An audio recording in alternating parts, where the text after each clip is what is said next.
But you know what, guys? I know that not everybody has access to these books, or maybe your budget is a little tight.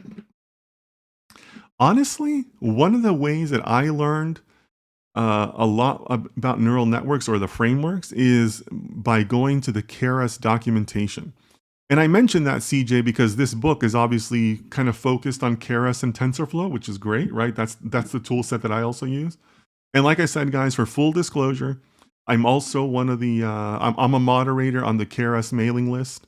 So I want to disclose that so you guys don't think I'm biased, but I am biased. I like Keras. Um, but the Keras documentation is actually pretty good, and like Keras has built-in pre-processing tools. They have built-in tools for a lot of things in neural networks. So the book sounds great. I can't tell you to not buy it. It seems reasonable. But for those of you who don't have access to books, don't have the money for them, go look at the Keras documentation. Go look in their help section. It helped me, so maybe it'll help you too. Yours ranfully says, "Thank you so much, sir. Will improve my." Excuse me, guys. Sorry. Will improve my practical skills. You're awesome. Thank you. I appreciate that. Yours ranfully. I think it's your first time, so please subscribe to the channel, like the live stream, all that stuff. Keep on coming back. Keep on coming back. I'm going to keep on teaching as long as you guys show up. So,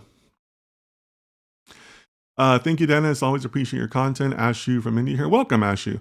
I think it's your first time here, so welcome. Glad you're joining us. Anna says, "I like your jokes. You should do more of those in the session." Oh, Anna. Now I am 100% sure it is your first time here.